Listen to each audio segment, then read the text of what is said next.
Welcome everybody to the Financial Planning Association and Society of Financial Service Professionals, the organizations that foster the value of financial planning and supports the financial planning profession.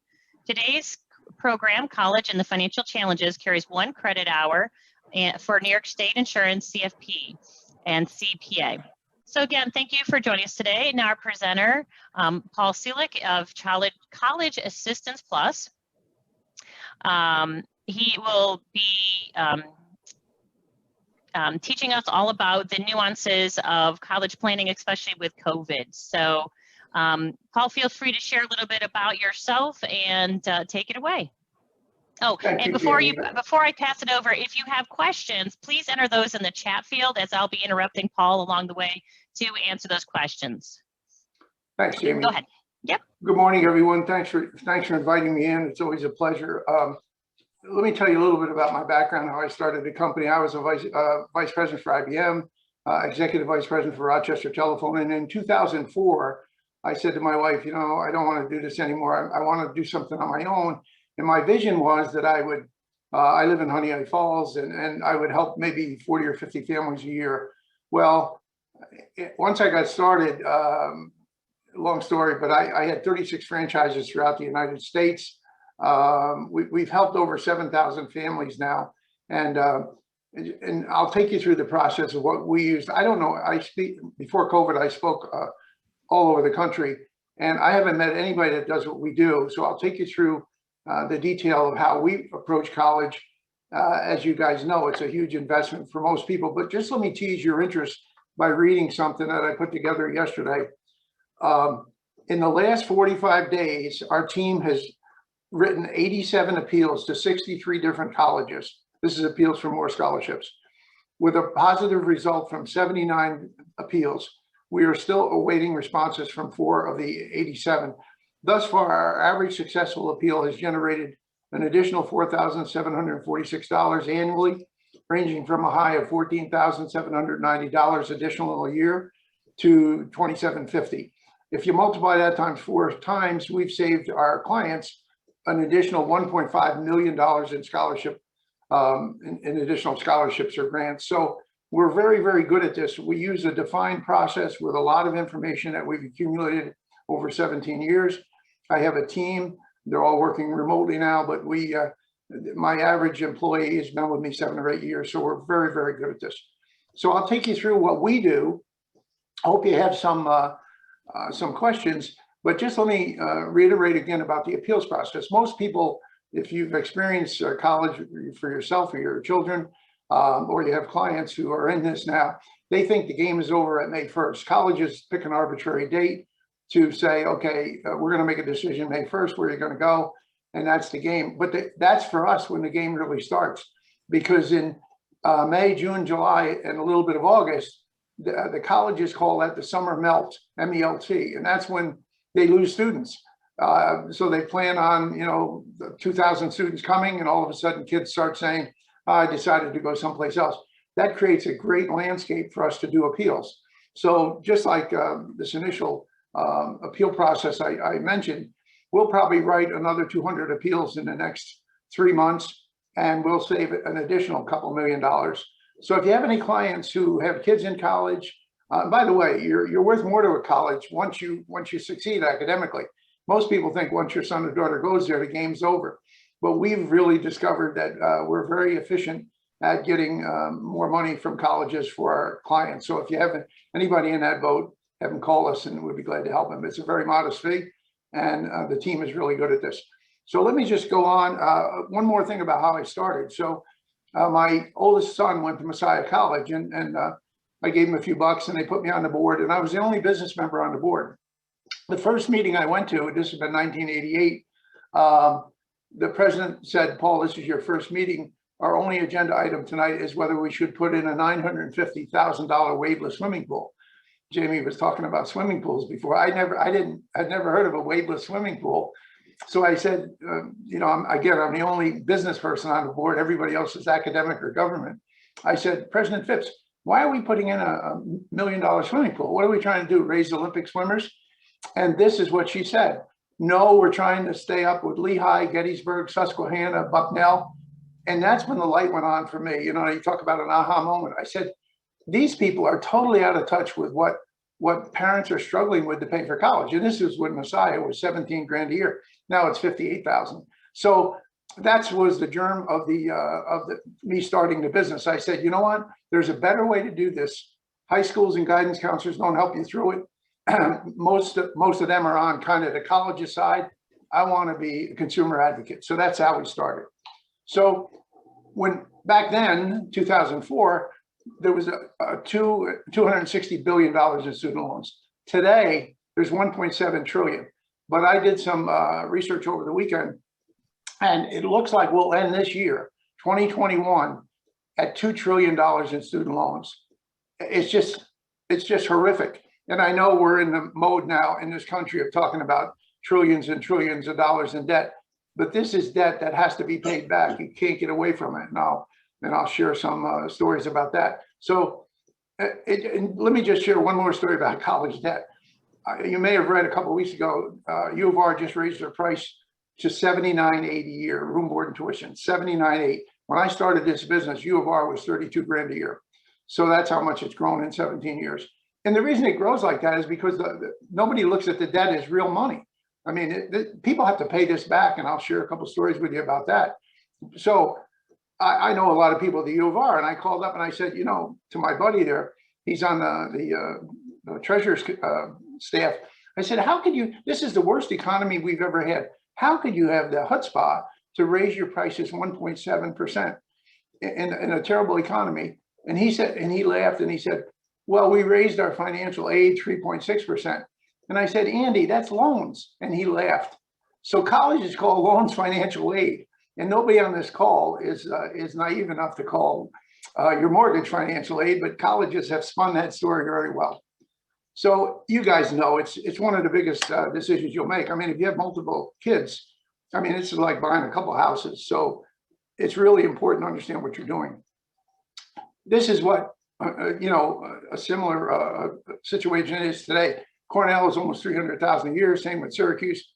I mean, I have a son who lives in Syracuse, and I say, Syracuse is a great place, but when you come off that hill where a university is, you could be in a third world country. That's how bad it is. And yet people pay 300,000 for the privilege of their kids going there. Even SUNY schools are getting expensive, but just look at that bullet on the bottom. The average graduation rate is 5.5 years. So people talk about a 4-year degree. That's not what happens. Students change majors 4 to 5 times during the 4 years. That attenuates the whole process. In fact, our team and myself have looked at probably hundreds of financial aid packages. No financial aid package that I look at from any college quotes 4 or 5 year graduation rates. They say there's always a little box on the top saying, we're proud of the fact that RIT graduates 80% of their students in under 6 years. I'm talking about a bachelor's degree now. So the disingenuousness of this whole process is amazing to me. And now that I've done it for 17 years, I'm amazed at how naive parents are about the whole college process. And I think a lot of that emanates, quite frankly, from the lack of information the students get in high school. I have good friends who are guidance counselors, but a guidance counselor does not care what your son or daughter pays for college or how much they borrow. As a matter of fact, I deal with all the private schools in town and in Syracuse and Buffalo, and many of them actually pay your son and daughter's application fee so the student applies to higher level schools, so they can brag about the fact that we've got 27 kids from McQuaid applied to Ivy League schools. That's a false premise, and unfortunately, that's the way the game works. So the average family, you guys probably know this, don't save a lot for college. Student loan payments, if you just take out the loans in the student's name, which is $5,500 the first year, $65 the second, $65 the third, and $75 the fourth, that student graduates with about $31,000 in student loans. Now, we recommend that they take those out because they're in the student's name. The loans we're very skeptical of are the loans in the parent's name, because those loans can jeopardize, if not paid back, the parent's Social Security and Medicare, and nobody knows that. Nobody talks about that, and it's really a tremendous problem for families. of, this one bullet on the left there, 51% of graduates are unemployed or not using a degree. We have a term here on the team. We say, if you graduate with a degree in psychology, you have a degree in unemployment. It's amazing how many people I help our clients. Part of what I do is help our clients get jobs. This is a very, very difficult, even though you see for help wanted signs all over the place, it's a very difficult time to get a job. And as I said earlier, I speak all around the country or before COVID. And whenever I was in a city I hadn't been before, I always visit a couple of colleges, and I always make it my business to visit career placement. And it's amazing how uninvolved career placement is. When I visit schools, ordinarily the career placement office is populated by the kids who graduated the year before. And that's not the kind of people you want finding a job for your son or daughter. In fact, in yesterday's Wall Street Journal, there was a full-page letter from the president of Emory University in Georgia begging people to hire their graduates. Now think about that. You can go back and check a full-page ad from Emory University. That's how bad the job market is. So if you graduate and you can't get a job, that makes it very difficult to pay back student loans. So one other point, out of that 1.7 trillion that's out there today, 50 billion of that is added on a month because loans are in forbearance. It's just a horrible situation. And when you listen to the politicians talk about forgiving student loans, if that happens, the only thing it'll do is cause colleges to raise their prices. It will not, it certainly will help on the front end, but it'll cause colleges to raise their prices. In fact, the reason we have such tremendous escalation in college prices is because of the federal loan system. When that was put into place right after the Clinton administration, it was like a free game for colleges. In fact, my wife made an interesting analogy. We just bought a new Acura, and she said, college pricing is somewhat like leasing cars. You never hear people talk about buying a new car today. It's always, or the advertisements are always $200 a month or $300 a month. If every car that we saw on the road today that was leased turned pink, we'd be driving an Mary Kay convention here. This is amazing. Colleges have used student loans to manifest the same philosophy in paying for college. Nobody talks about paying for college. It's all the loans involved with it. So what gets people in trouble that we found? Well, first thing, emotions rule. Who has more emotion than a 17 or 18-year-old on social media? Nobody. And who is tremendously impacted by what their guidance counselors tell them in high school, juniors and seniors in high school. But I can tell you, I remember going to a high school night in Pittsford Mendon years ago. I lived in Pittsford 3 times. And I remember somebody coming in, I think it was Nazareth or Fisher or RIT. They bring a college in and they talk about filling out the FAFSA, which I'll go into in some detail, the free application for federal student loan. And then they say, you fill the FAFSA out and we tell you what your financial aid package is going to be. Well, I just mentioned earlier, financial aid in the most part is loans. Colleges use the same pricing phenomenon that car dealers do. There's a sticker price on the window, but we'll always give you a discount. And you should feel good about the fact your son or daughter got $16,000 scholarship. But they arbitrarily raise the price much higher. So it's all a bait and switch. And if you don't understand that as a consumer, you get in a world of trouble. So there's really no front end support, as far as I see, for the parents and the students in making a good decision. On the backside of that, you guys know this better than I do. People don't save. People don't have a financial plan, and usually the financial plan doesn't even think about college. We're big proponents of whole life insurance as a savings vehicle for college. And I'd be happy to share with any of you guys individually about how we recommend that. But it's really misunderstood by financial planners. But most people don't have a budget, and they're expected to pay a significant amount. Look at that scale on the bottom. It's just terrible. But the borrowing is just out of control now. And that borrowing allows the colleges to raise their prices. Now, here's why the FAFSA is very disingenuous. The FAFSA, free application for federal student aid, by the way, the government says 40% of people make a mistake in filling out the FAFSA.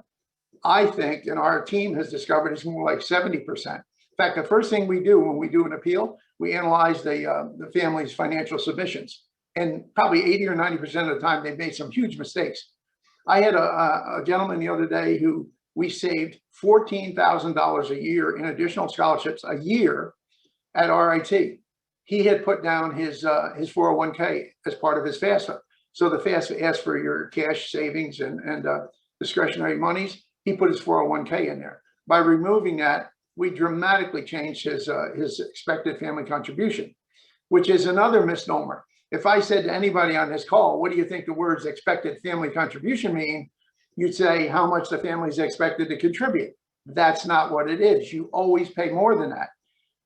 The way the college enumerates the formula is you take the cost of attendance, room, board, and tuition. So I mentioned U of R at 79.8. If you're making $150,000 a year, you see on the scale, your EFC is 32,000. You subtract the 32,000 from the 79.8, that leaves your student financial need. And that's the number that they base your financial aid on.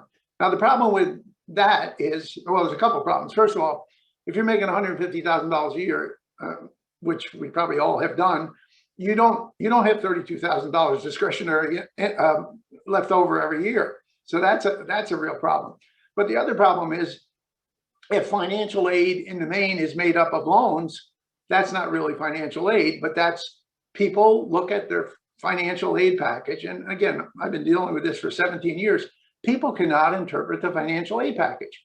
And they also believe, this is interesting, because I was on the phone last night with one of my clients, a lawyer, nice guy, and we're working with his daughter at Roberts Wesleyan. Now she's changing her major at Roberts Wesleyan from music. She's a violinist to, I think, theater, I can't remember. But Roberts Wesleyan said to her, we're going to take your $15,000 a year music scholarship away, and we're going to reduce it to $7,000. So Mark called me up and he said, what can we do? I said, well, we're going to appeal that.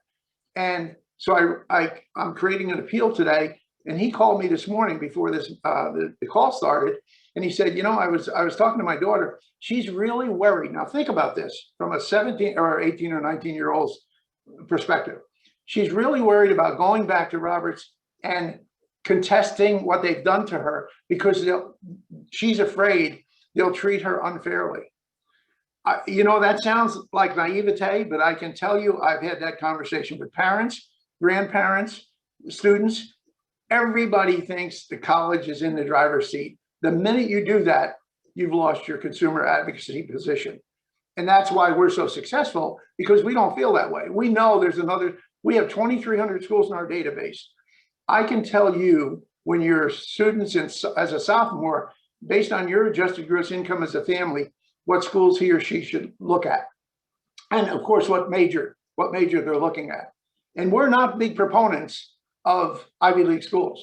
I lived in Pittsford, and I used to kid. I was the president of Pittsford Little League, and we used to kid there among ourselves that every kid in Pittsford was gifted and talented, and we'd say it with a smile.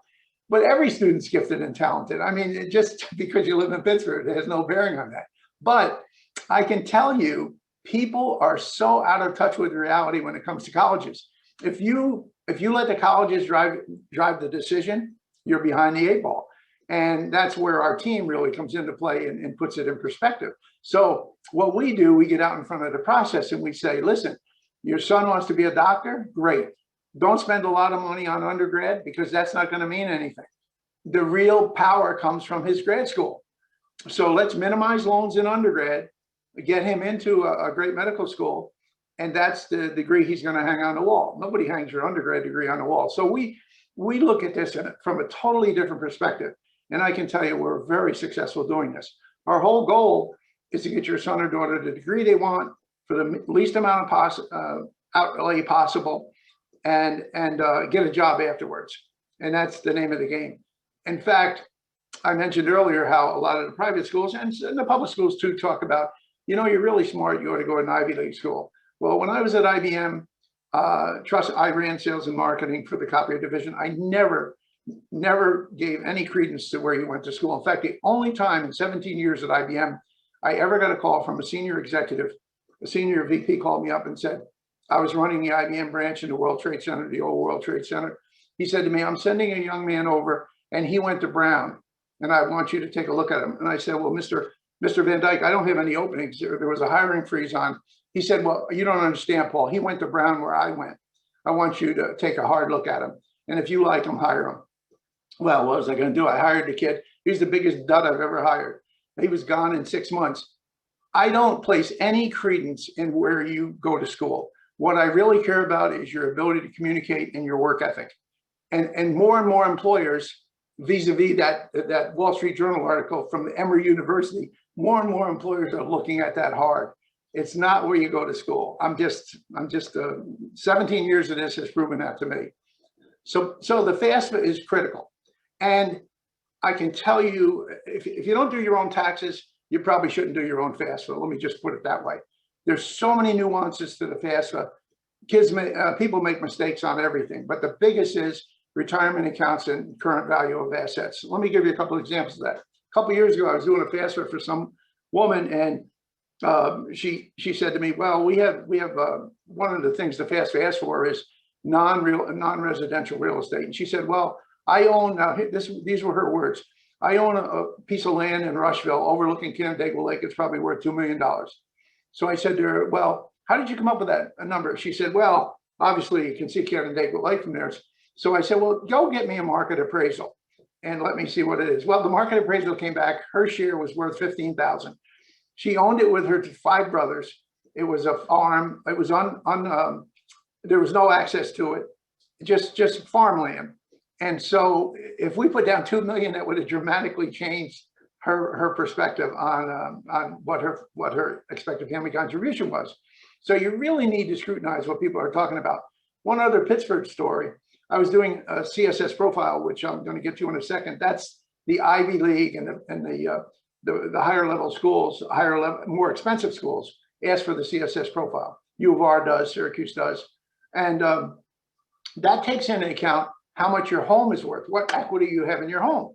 So in this case, this woman was a doctor. Her husband was a doctor. They moved here to Pittsburgh from Newton, Mass. They were renting a house in Pittsburgh. They were trying to sell their house in Newton, Mass. And her daughter was going to Boston University. So I filled out the FAFSA, created the FAFSA and submitted it for her. And when I asked her about the price of her home in Newton, she said it was like $700,000, just say. So that's what I put down. She had it on the market for $700,000.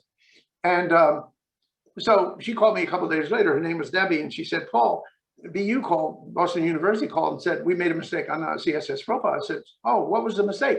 She said, "They said we undervalued the house." So I said, well, how much did they say it was worth? She said, "They said it was worth $950,000. So I said, well, let me get involved. So I called Boston University. And I don't know if you've had this experience, but I do a lot. When you speak to somebody in financial aid, these are young people. They're reading out of a book. They don't know anything about what they're talking about. So I said to the young man who reached out to her and said, "It's going to cost you 10 grand more a year to go to BU." I said, "How did you come up with the determination of her house?" And he said to me, "Well, I went on Zillow." I said, "Young man, do you know what Zillow is?" And he said, "No, what is it?" I said, "This discussion's over." I said, "First of all, she's got the house on the market for $700,000. Don't tell me about Zillow." But those are the kind of nuances that happen if you don't know what you're talking about. Another big factor is divorce. What we look for, it's unfortunate, but a lot of people are divorced. We look for the custodial parency. And the custodial parency is the parent who the student lives with each year for 6 months and 1 day. Now, that gives you a lot of latitude. If your spouse, ex-spouse is living in Victor and you're living in Greece, you have a lot of latitude. Now, if one spouse is living in Connecticut and the other one's living in California, you don't have that latitude. So we really scrutinize the custodial parency. The other one is owning a business. If you don't have 100 or more employees in your business, then the net asset value of that business does not come into play. And people continually overestimate, you guys know this because you're financial professionals, people continually overestimate what things are worth. The other thing are special circumstances. Now, as much as I hate the COVID and what it's done to our state, that's really helped us in the appeals process this year, because it's difficult for a college to combat, hey, we were impacted by COVID. So we use that a lot in our appeals, and it's very, very successful. You must fill out the FAFSA if you want those the box on the box on the right. You must fill out the FAFSA if you want work study, the federal student loans. We're high on those, and we hate Parent Plus loans, and I'll tell you why in a minute. we found it's not 50% of people make a mistake on the FAFSA, it's really about 70%. Now, these are the reportable assets, you know, your educational funds, your liquid assets, your trust funds, your non-residential real estate, as I mentioned. What's non-reportable, and we use this greatly, is whole life cash value. So we're a big proponent, and we've made a name for ourselves, I guess, around the country of being really, really positive about whole life. Most people blow it off, but we think it's great, particularly when you get it when the student is very young. You know, you can really build up cash value. A lot of people use their home equity because the numbers are so big. And so we really try, that little box up on the top means the previous year. So right now we're looking at, if you fill out a FAFSA, your students going to school in the fall, we're looking at 2019's tax return. But we can use 2018, 2019, 2020 in our appeal. We build a scenario that hopefully makes an impression on the college and we get more scholarship money. Just that last bullet on the bottom, I'm sorry if you can't make it out, but you should make major, this is why we recommend that people sign up with us when they're sophomores, because that's the time to make major financial moves. And we've been very successful doing that for our clients. I mentioned the CSS profile. We hate this. We hate the schools that ask for it. It's all encompassing. You can't hide anything on the CSS profile. It's really, I call it a financial root canal. However, it's advantageous if you make $40,000 a year and you want, like I'm working right now with a couple of people from China and a couple of people from Great Britain. Their income is very low. And one daughter's going to Yale, the other one's going to Tufts, and the one from China is going to Johns Hopkins. So the CSS profile really became advantageous in that situation. But it really usually results in a much different expected family contribution that the college doesn't disclose to you than the FAFSA. So not only is it, I think, a waste of money to go to elite and private colleges for undergrad, but it also becomes problematic when you fill out the profile. Let me just make that point again. If my son or daughter wants to be a doctor, MBA, a dentist, anything that requires a graduate degree, it really doesn't help you to go to Harvard, Yale, Princeton, Stanford, or Syracuse or the U of R for your undergrad degree, very pricey schools. Here's what I mean by that. If I go to, and I'm not disparaging this school, but if I go to SUNY Brockport, I'm probably competing against a lot less talented student pool. If I go to Harvard, Yale, Princeton, you know, unless you're an athlete, the only way you get in is if your test scores are high. I'm competing against a lot higher level academic talent school. They may not be talent pool. They may not be any smarter. They just test well. So you're really hurting yourself if you go to one of those schools, because what really gets you into a grad school, one of the attributes is how you rank with your peers in your undergrad. People don't understand that. They think if I go to Harvard, then I'm going to get into a great medical school. That's not the way it works. You still have to take the MCAT, and they still look back at how you competed with your peers. And no guidance counselor talks about that. It's a shame because everybody wants to brag about the fact we got another kid from Pittsburgh Sutherland to go to Harvard. That is not the way the game should be played. Unfortunately, that's what's sold out there. So what we do, we anticipate what the family, that's why we like to sign up. We sign up a lot of seniors in high school, but sophomores and juniors make it easier for us to use all of the power of our database. So we have a database with 2,300 colleges in it. Now, we have also thousands of clients that we've got experience with. So I can tell you, if your family makes 100 grand a year and your daughter wants to go to U of R, before you ever apply to the U of R, I can tell you what that financial aid award is going to look like and how much more we can negotiate for. That is extremely valuable. That's like buying a car before you start running around to all the dealerships on West Henrietta Road. You can go by each dealership and say, here's what it's really going to cost me. Here's what it's really going to cost me. That is so powerful. Now, the other thing we do, if you're going to go to U of R, we have schools that compete directly with U of R for those same students. So even though you may not want to go to, for instance, the University of Missouri Science and Technology in Rolla, Missouri, we know you'll get it's a direct competitor with the U of R, and we'll get a better offer from them. So we can go back and negotiate with the U of R. And using the car metaphor, I've had 7 or 8 Acuras I never go into the Acura dealer and say, I'm looking at a Chevy or Ford. I always say I'm looking at a Lexus. That is powerful when you're negotiating with colleges, and nobody looks at it that way. So we try to get out in front of where you visit. In fact, what I say with tongue in cheek, if you're going to go to Myrtle Beach on a spring vacation, do not stop at the University of Virginia and let your son or daughter walk around, because you're going to fall in love with that. And now you got a $78,000 a year problem. So don't visit colleges just to see if your kid likes it. Try to get out in front of that and say, this is a college we can afford. Now let's go visit it. It's really the only way to do this. And most people don't, unfortunately. So we look at everything. We look at all the savings that are available to you. But I can tell you, most people don't save for college. They borrow for college, which is a real shame. I mentioned whole life cash value, and I really, there's so much involved there. I'd be happy to chat with anybody individually, but a couple points here. First of all, don't put anything in a student's name if possible. Keep it in the parent's name or the grandparent's name. Never send a third-party check to a college. For instance, I help my grandsons with college. I send the check to my son, and he sends the check to the college. If a third-party check comes to a college, they immediately reduce your scholarship or grant monies.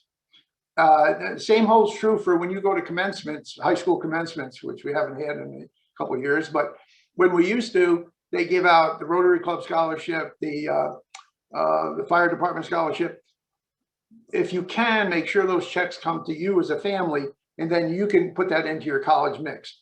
In fact, a couple of years ago, one of our clients, the father worked at Thermo Fisher. The young man got he's now at the University of Pittsburgh. He got a $14,000 scholarship from the University of Pittsburgh. We negotiated for another $2,000. His mother called me up and said, we just got a $8,000 scholarship for him for college. And Thermo Fisher is going to send it to the college. I said, no. If they do that, they'll subtract the 8,000 from the 14,000, and you'll only still get 14,000. So I wrote a letter to the CEO of Thermo Fisher, and they were gracious enough to give the check to the family. And so the student, in effect, ended up getting a $22,000 scholarship. Just remember that.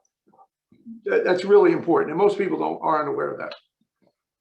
So there's a lot of ways to pay for college, and I'd be happy to chat in detail with anybody.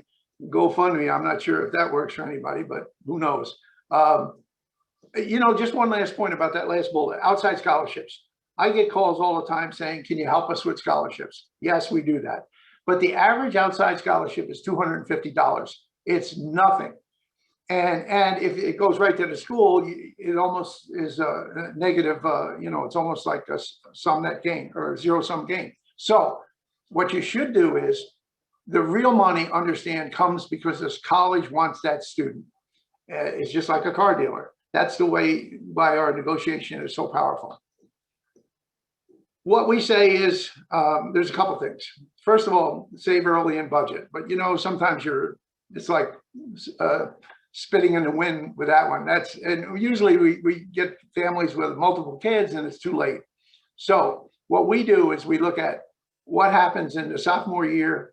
What do you project out for in fact, the CSS profile actually asks you to project your earnings for 2020, 21, 22, and 23. I mean, think about that arrogancy of asking that. So who knows what you're going to be making in 2023, but they want to know that so they can charge you more.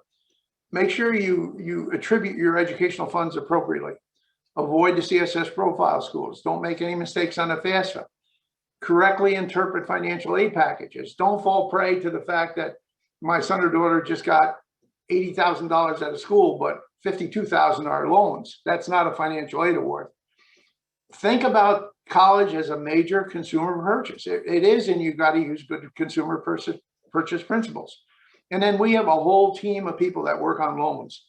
You really want to stay away from Parent Plus loans. Just some statistics that are kind of scary, but let me share a story with you. We had a client sign up with us from Webster, and they wanted us to come out. They wanted me to come out to the house and meet their son because he had some learning challenges. So I did, and they live out by the lake, and we were sitting around the kitchen table. And this is the first time this happened to me in 17 years. The mother had said to me, you know, I really want to keep, we don't, her husband and she were there. And she said, we don't want to borrow for our son. And I said, sure, that's what we do, Julie. And she said, well, no, you don't understand our story. Here's my story. When I married my husband, he didn't tell me he had student loans. So we ended up paying, now they've been married 20 years. She said we paid $301.17 for 10 years to pay off his student loans. And she said, every time I wrote that check, I used to get mad at him. But here's the bigger issue. She said his mother, who's now her husband's mother, who's now 75 years old, is still paying back her Parent Plus loans that she took from helping him get through college. And she can't make the payments. So they're garnishing her Social Security and Medicare. That is the reason we really are death on Parent Plus loans. We think if you go to a school or send your son or daughter to a school that requires Parent Plus loans, you're getting into a lot of trouble. The other thing that's happening with loans today is, if you understand the phrase capitalized interest, you're paying interest on interest. So this 1.7 trillion, $2 trillion problem we're creating, the capitalized interest on those loans is going to be phenomenal, because people the loans are in forbearance now because of the COVID pandemic impact. But the interest is still going on. So the capitalized interest is going to be mind-boggling, and people just have no idea what's going on. In fact, if you look at that middle bullet, that says it all. 72% of people think Sallie Mae is a person, not a company. It's just the lack of understanding of loans is just mind-boggling. So the Parent Plus loans, as I say, is just amazing. Now, here's the interesting thing about Parent Plus loans. Every financial aid package I look at offers Parent Plus loans.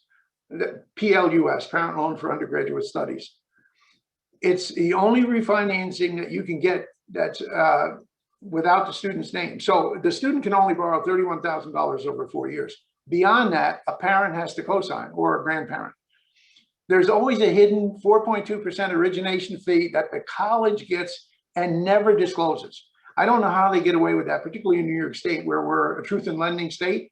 But I've looked at hundreds, probably thousands of financial aid package. I've never seen that 4.2% origination fee disclosed. We are, again, expert on banks and lending. So we really try to help people not do bad things when it comes to that. Here's the philosophy we use, and this is, nobody else thinks like this. And this is why I do a lot of public speaking throughout the country. We say you should make a decision about college on payment to future income. What we mean by that is your total student loan debt should be tracking with your first year salary. Now, let me give you a real life example of that. So this is a true story. So this is an Aquinas student. Her name is Emily. The mother's a dentist. The father's a baseball coach.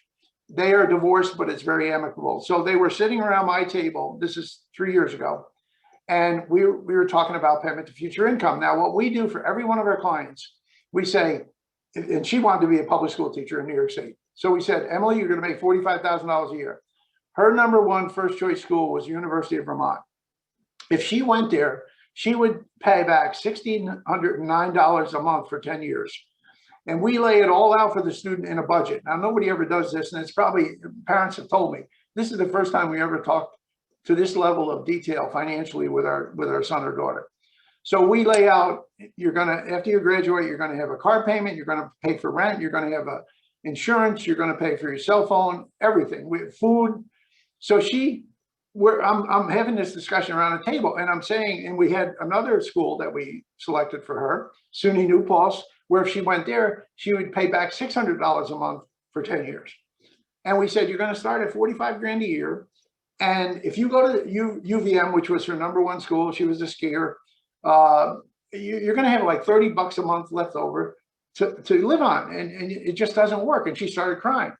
And then she started looking at the numbers that our team had put together. And she said, where did you come up with this $330 for food a month? And I said, well, it's just an average number we take. There's nothing. She said, that doesn't work for me. And I said, why not? She said, because I spend $85 a month on Starbucks now. And I thought the mother was going to kill her. The mother said, you little twit, that's my credit card. And I didn't know about that. So that we got off track. But that's the kind of detail that we can bring because we have so much information, and it's a conversation that most people don't have with their sons or daughters.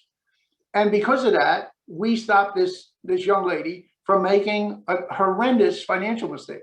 So she's going to SUNY New Paltz. She loves it. Most kids like where they go. I mean, but just let me speak to that a minute, because it goes back to my original point about appealing for loans. This, or appealing for more scholarships, I should say. This is, right now, people don't realize this.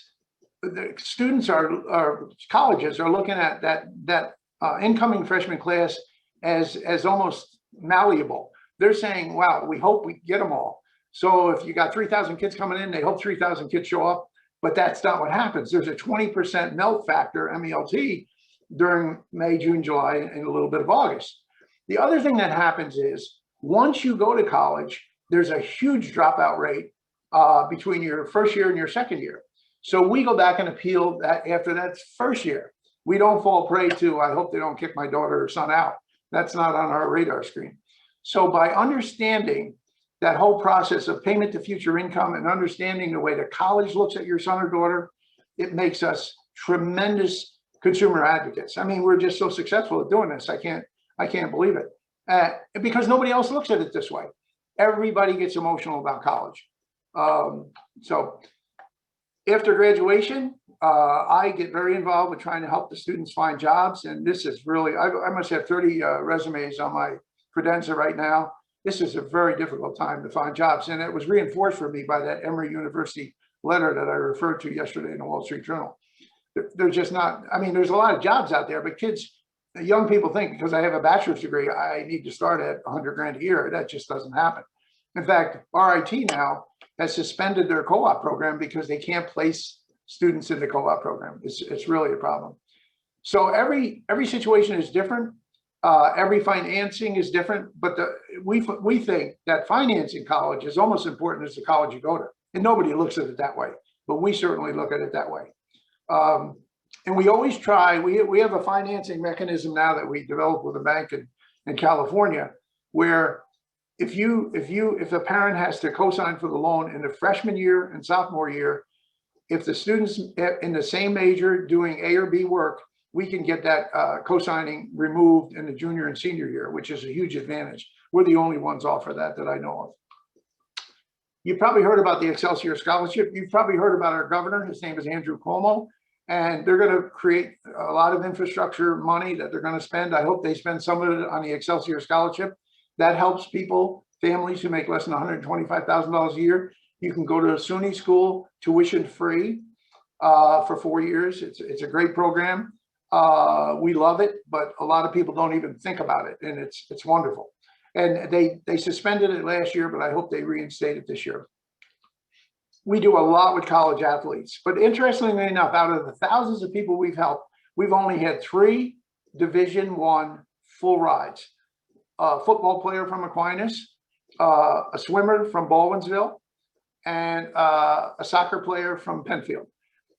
People are so unrealistic about money for athletic scholarships because of travel teams. I understand that. I have a senior grandson now in high school in Maryland. He's a left-handed pitcher. He's going to a Division II school, but he picked the school because he liked the program in Tennessee. He wanted to get out of Maryland. But I can tell you this causes more financial trouble than anything. People are told by travel coaches that your kid's going to get a huge scholarship. Just doesn't work that way. It's crazy. And so when we have an athlete, we try to speak the truth to them, even though it might not be what they want to hear. But I can tell you, there's not that much money out there in sports. The other problem that happened is with COVID shutting sports down in colleges last year, a lot of the seniors are carrying over and playing again this year. So it pushes the whole recruiting process back. It's a real challenge. And my kids were athletic, but I can tell you, there's just no money in sports. And that scholarship that you get is hanging on by a thread. It's amazing. Now, one caveat to this, if your son or daughter is a recruited athlete at an Ivy League school, that will get them in even if they can't write their own name. In fact, that was we heard that in a lawsuit that Harvard had. they said the first people on our admissions list are recruited athletes. So that can be good if you want to go to Harvard, but that they don't give athletic scholarships. So it gets you in, but it doesn't pay for it. All right, Paul, I've got a couple questions. I'm going to interrupt you real quick. Sure, go ahead. So can you, so in the chat, we had a little discussion here about, not using third-party checks because it reduces your aid. And there was a comment that the FAFSA rules are changing. Yeah, they change them every year. Well, let me take the first part. Was a question about third-party checks, Jan? Nope, the question's actually about what are the FAFSA rule changes that are upcoming? There's a couple right now. One is they're going to modify the 529 plan just a little bit. And another one refers to, I mean, they're not dramatic changes, but one of them is 529 savings and how you attribute that on the FAFSA. But one rule of thumb that we always apply, and it still holds true, don't put it in the student's name. If monies are attributed in the parent's name, so say you have, let me just make it real easy. So you have $10,000. If you put $10,000 on the FAFSA in the parent's name, 5% of that raises or uplifts your EFC. If it's in the student's name, 20% of that uplifts your EFC. So you don't want any money in the student's name. The same would hold true for the 529. Another follow-up question, when should you tap into your 529 funds? Every year or take loans and then pay off senior year with 529 funds, which you're only limited to 10,000 for? Well, there's no limit on 529, but the great thing is you can domino it down or cascade it up. So if you have multiple children, you have the opportunity. So if, say I have two sons, Todd and David, and I have all this money in Todd's name, but he's got a great deal from a college, I can take that money and cascade it down to my younger son. So 529 gives you a lot of flexibility. I think it's more asking how does that affect the aid? So would it be best to not, to use it up so you get more aid? Or yeah, we always say use it up first because it'll eventually catch up with you, right? Unless you've got multiple kids, like for instance, we had a family that had their third child was on the autistic spectrum. So we knew that he would need more help. So we cascaded the money or dominoed the money down to him in reserve. Another question, are you aware of a student loan calculator that will show students what they can expect to pay per month based on the amount of SL debt they take out? Say that a little bit slower, Jane, please. Sure. So is there a calculator that will tell students what their payment will be based on the amount of student loan debt they take out? Yeah, we do that all the time. In fact, that's why I use that hypothetical of if a student takes just the loans that he can take in his or her name, 31,000 over 4 years, they will have $310 a month for 10 years to pay back. Now, what we did with my sons, we said, look at guys, if you get A or B work, if you do A or B work, I'll pay it all off when you graduate. If you get less than B, that's going to be your loan. And we recommend that people do that. I didn't do it with a contract, but we've actually had clients who made the students sign a contract to that effect. But you really need to understand what you're obligated for as a parent and what the student's obligated for. Now, obviously, you can always help your kids, but yeah, and I'm going to push you a little further. Is there a calculator that's free that's available online somewhere that you can share with us? Google it and it runs it right out. The interest rates are low, but it's still a humongous amount of money, and think about it. If you borrow $50,000, like I've got a family who wants to borrow $50,000 a year to send in Parent Plus loans to send their son to Syracuse. And we got him a much better offer at a couple other schools, but the kid wants to go to Syracuse because he likes the basketball team. He's not a basketball player. He just wants to go. That's the emotion you run into. And we said, wait a minute, you're making a $200,000 mistake here. The other schools we've got are very selective schools, but he can go to one and borrow $10,000 a year. I mean, that's a big swing. But when you're 17 or 18 years old, you don't understand the difference between paying back 10 and 50. But the parents should, but it's unfortunate. Everybody gets emotional about it. Yeah, can you explain more about how the appeals process works? Sure. What we do is, well, if we right now we're appealing for people who are clients and non-clients. Let me share you about the clients. So if you're a client, we've got out in front of the process, hopefully, and we had you apply to several what we call leverage schools. So I use, well, let's take a real life situation. This is what I'm working on. So this is a family who wants to send their son to Clarkson for engineering. We had him apply to two schools that we know are great leverage schools. One is Florida Institute of Technology, and they directly compete with Clarkson, and that University of Missouri Science and Technology. The reason we use the University of Science and Missouri is because they give out-of-state students a great scholarship. A lot of schools use geographical diversity. We all think about ethnic diversity, but we look at geographical diversity too. In other words, the University of Wyoming doesn't get a lot of students applying from Rochester. And we don't want the student to go to Wyoming. We just want the offer so we can use that as leverage. So if this is a client, we've got out in front of it with some leverage offers. Then we create the appeal, and we have our own process that we send it to. We don't send it to financial aid. We go over their head, and we usually go to some higher level person in the school. And we say, look, here's the offer we got from school X compared to your offer. We need more money. You don't have to shrink the whole amount. We need more money to, to have our son or daughter come here. And that's what we do. Now, if it's not a client, and we're doing a lot with non-clients now, and we love to help them, we take the offers they have, and we try to construct a leverage point. It's like the car metaphor I use.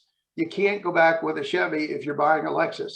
But you could say, look, we're looking at an Acura, or we're looking at maybe this is real this year because of COVID. A lot of parents, in fact, college applications are down 19% because people are saying, I don't want to have my son or daughter, I don't want to pay $50,000 a year to have them do virtual learning. In fact, one of our clients, she's a client and she's in her second year at RIT. She's living on campus. All her classes, every one of her classes is a recorded class. It's like watching a TV show. You can't ask a question. And when you reach out to the parent or to the instructor afterwards, you may or may not get an answer. That's a bad part. But the worst part is they deliver her meals to her dorm room. Now think about that. I said to her, Tessa, that sounds like prison. That doesn't sound like college.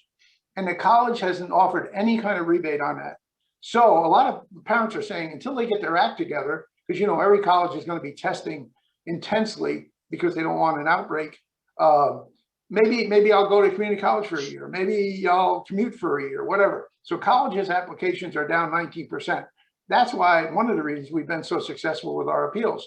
We understand the world through the college's eyes, and we've got all the information to substantiate it. So you need a little bit of information, and we have that, but I'd be happy to chat with anybody about more detail and about specific colleges. Okay, couple more questions, or do you want to try to finish up? Because we've only got a couple minutes left. Sure. All right, we'll do questions. All right, so another question is, are elite colleges that promise 100% to meet 100% of demonstrated need with no loans true to their word? I've never seen that happen. Yeah, I think that I know, like, for example, like Cornell says they'll meet your needs, but the needs include loans. Well, the need, yeah, the way they meet the need is always the outlier there. You're right, Jamie. They're disingenuous about the way they say it. And if you fall prey to that, you're a fool. Hey, Tobin, can you put in the chat what school you've heard say that? Because that's be interesting. Another question is, can a parent choose not to claim their child as a dependent so the student can claim residency in that state that they are attending college?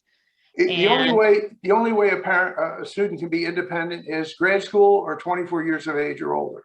Right. Yeah. If speaking as a CPA, you have to be able to prove that they provide over half of their support. And exactly. But that doesn't cut it. The college formula is 24 or grad school.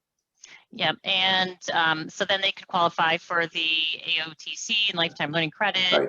Yep. Not going to happen. Parents are going to claim them and claim the credits. And by the way, just, Jamie, excuse me, about grad school, we also negotiate for grad school. I just got a young man, another $22,000 a year additional scholarship at Syracuse Law School. So there's a lot of money for grad school, and everybody leaves it on the table. Yeah, it's not going to happen. I mean, they mix terms. Loans are financial aid. That's the way they think. That's like the U of R guy that said, well, we raised our aid 3.6%. I said, Andy, that's loans. He said, yeah, you're right. I mean, you can't fall prey to that. Right. Any other questions before we concluded? Do you have any more last points? I'm sorry we didn't get through everything, but a lot of great information here. Just let me put up here, just in case anybody wants that, Jane. Perfect. With schools offering a wide variety of merit aid, how can families know before applying which ones they can afford? we use our database. We know, we use that payment to future income metaphor, and we determine before you even, that's why you don't want to, I think I made the point, you don't want to visit a school. Like we say, don't take your son or daughter to Ithaca on a fall day unless they're visually impaired, because you're going to fall in love with Ithaca. Now you got a big problem. Very I true. don't mean to be rude, but Having one that's Cornell, the truth. I agree. Yeah. It is gorgeous. Any other questions? So Paul, thank you so very much for Thank all you, your Jamie. information. You know, feel free to give Paul a call, an email if you have any other questions that he wasn't able to address here. And with that, we conclude our event. And again, registration for our next event will open tomorrow. So look for your emails coming towards you. And again, Diana will email you the course completion documents for insurance and CFP. Thanks, All right. Diana. Thank you, Jamie. Thank you, Doreen.